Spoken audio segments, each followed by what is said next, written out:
Hey guys, hi, this Abhishek master of physics Vedantu. कैसी चल रही बच्चों जिंदगी? कैसे हो मेरे शेरो शेनियो? वेलकम टू अ धमाकेदार सेशन। आज हम एक बहुत ही अहम मुद्दे के बारे में डिस्कस करने वाले हैं, चर्चा करने वाले हैं, और वो टॉपिक है कि यार क्या सीबीएसई सिलेबस के बाहर से सवाल देता है कि नहीं। स्पेशली 50% कॉम्पिटेंसी क्वेश्चंस के आने के बाद आपके सैम्पल पेपर और प्रैक्टिस पेपर को देखने के बाद लगता भी है कि यार ये सवाल तो एनसीईआरटी में नहीं था, ये सवाल तो लगता है कि सिलेबस के बाहर है ना। कुछ सवालों को देखकर लगता जरूर है कि भाई सिलेबस के बाहर है, क्या वो एक्चुअली है और क्या सीबीएसई सिलेबस के बाहर के सवाल देता है, इसके बारे में थोड़ा हम समझते हैं। ठीक है, तो ये छोटा सा 10 मिनट का वीडियो होने वाला है, तो इस वीडियो को एंड तक देखना। मैं आपको डिटेल में विद प्रूफ बताने वाला हूं कि सीबीएसई क्या सिलेबस के बाहर सवाल देती है कि नहीं देती है। चलिए फिर शुरू करते हैं। अगर वीडियो अच्छा लगे तो make sure to hit the like button, share this one, subscribe the channel right now and let me know in the comment section कि आपको ऐसे वीडियोस और चाहिए कि नहीं। चलिए शुरू करते हैं। ठीक है, तो जैसा कि आप जानते हो, हमने बहुत सारे सेशंस में क्लियरली मैंने आपको बताया हुआ है कि यार हमने पिछले 10 से 15 सालों के पेपर को एनालाइज किया हुआ है। कैसे, क्यों एनालाइज किया हुआ है सर? क्योंकि हम पिछले 10-15 साल के पीवाईक्यूज करवाते हैं, पैटर्न समझाते हैं आपको और बहुत सारी चीज़ें करते हैं। तो जब हमने ये 10 से 15 सालों के पेपर को एनालाइज किया और सवाल निकाले, कुछ चीज़ें सामने आई कि एक बात तो श्योर है कि एनसीईआरटी के एक्सरसाइज से और चैप्टर के बीच में जो सवाल होते हैं वो ज़रूर आते हैं कहीं ना कहीं इंपॉर्टेंट टॉपिक्स के आपके बोर्ड के पेपर में।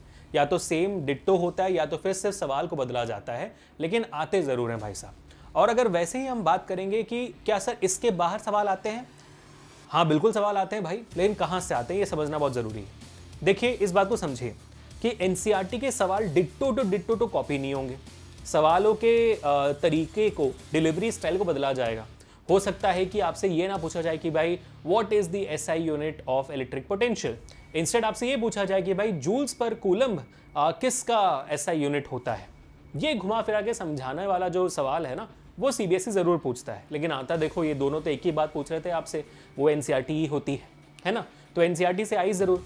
अब कभी कभी कुछ सवाल हार्ड होते हैं, और वो हार्ड सवाल हमने ये देखा पिछले 10-15 सालों में कि यार ये हार्ड सवाल आते हैं आपके एनसीईआरटी एक्सेम्पलर से।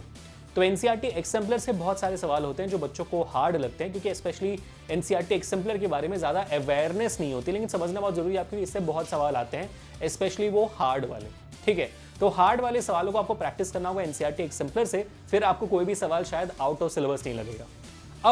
अब बात आती है कि यार सर कुछ क्वेश्चन पेपर्स में कुछ नए सवाल होते हैं, है ना, कि यार ये सवाल ना एनसीईआरटी में देखा, ना एनसीईआरटी एक्सेम्पलर में देखा, ना ये सिमिलर भी है। सिमिलर सवाल भी नहीं है कि भाई एक सवाल दे दिया, बस उसके वैल्यूज चेंज कर दिए और ये हो जाता है आपके नया सवाल। ऐसा भी नहीं है, एकदम नया सवाल आता है। जैसे आपको पिछले साल बहुत सारे कॉम्पिटेंसी, जैसे कॉम्पिटेंसी बेस्ड सवाल आने लगे ना, तब से नए सवाल बहुत ज़्यादा ही आने लगे। जैसे केस बेस्ड क्वेश्चंस हो गया, एस्टेरिशन रीजनिंग हो गई, एमसीक्यूज हो गए, और जैसे 2-3 मार्क के सवाल होते हैं तो ईजी होते हैं क्योंकि वो डायरेक्ट स्ट्रेट फॉरवर्ड होते हैं। लेकिन ये जो नया कॉम्पिटेंसी वाला सिनेरियो आया है, उसमें लगता है कि बहुत सारे सवाल नए हैं। लेकिन यही चीज़ मैंने आप लोगों को बहुत बार बताई हुई है और हर सेशन में यही कहता हूँ, अगर किसी भी बच्चे का कॉन्सेप्ट स्ट्रांग है तो कॉम्पिटेंसी के नए सवालों को भी आप आराम से कर सकते हो। विथ प्रैक्टिस आप और अच्छे भी हो जाओगे। तो मैं बस आपसे इतना कहना चाहता हूं कि ये जो कॉम्पिटेंसी के बेस्ड सवाल होंगे, ये आउट ऑफ द सिलेबस बिल्कुल भी नहीं आएंगे। ये आपके सिलेबस का ही होगा, लेकिन आपका कॉन्सेप्ट स्ट्रांग होना पड़ेगा। तो इसलिए आपको एनसीईआरटी पूरी कंप्लीट करनी पड़ेगी, एनसीईआरटी एक्सेम्पलर करना पड़ेगा, और तब जाके आपके कॉन्सेप्ट स्ट्रांग होंगे, है ना। और अगर आपका थियोरी स्ट्रांग है, कॉन्सेप्ट स्ट्रांग है, तो आप कॉम्पिटेंसी बेस्ड क्वेश्चन हवा की तरह करते हुए निकल जाओगे। ठीक है, ये आपको याद रखना है। तो अब फाइनल वर्डिक्ट ये आता है कि sir out of the syllabus सवाल आते हैं कि नहीं आते हैं, कि बस नए सवाल होते हैं। The answer to that question by right now you would have understood कि हाँ, आउट ऑफ द सिलेबस सवाल बिल्कुल भी नहीं आते हैं।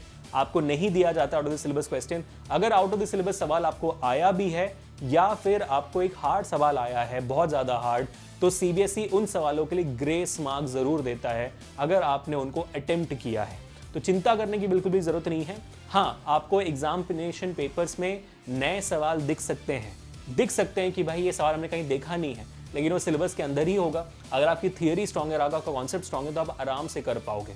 ठीक है, तो I wish you guys all the best. इसका एक सिंपल सोल्यूशन भी यही है कि यार आप किसी भी किताब को खरीद कर जो आपको प्रैक्टिस करवाता है, उनके मॉक पेपर्स को ज़रूर सॉल्व करिए, ताकि जो वो गैप है ना एक नए सवाल और आपके नॉलेज के बीच में, वो गैप कम होता जाए और आपको हर नया सवाल ऐसा लगे कि भाई इसको कहीं ना कहीं हमने इस तरीके में देखा हुआ है। तो मॉक पेपर ज़रूर सॉल्व करिए। एक और सजेशन आपको दूंगा, अगर आपको किताबें नहीं खरीद रहे हैं तो इस चैनल को सब्सक्राइब जरूर करिए, क्योंकि अगर आप इस चैनल के जो वीडियो अभी आप देख रहे हो इसके डिस्क्रिप्शन में भी जाओगे, आपको बहुत सारे प्लेलिस्ट मिल जाएंगे जहां पर हमने आपको स्प्रिंटेक्स करवाया हुआ है, which is the top PYQs questions का series on the entire YouTube. You have revise India, जहाँ पे रिवीजन हम मस्त कराते हैं। आपको top 50, top 100, top 30 questions chapter wise मिल जाएंगे, जहां पर आपको हमने 200-300 सवाल एडिशनल करवाए हुए हैं हर चैप्टर से। तो ऐसा कोई मुद्दा ही नहीं बनता है कि आपको कोई भी सवाल आउट ऑफ द सिलेबस या अनदेखा मिले। ठीक है, तो बच्चों, the verdict is simple, out of the syllabus question no no, new questions yes yes, but concept strong double yes. ठीक है, कॉन्फिडेंट फील कर रहे हो तो let me know in the comment section. और ऐसे अमेजिंग वीडियोस के लिए, धमाकेदार वीडियोस के लिए हमारे चैनल को सब्सक्राइब जरूर करिए। मिलते हैं नेक्स्ट सेशन में। Until meet the next time, this Abhishek signing off. Peace people.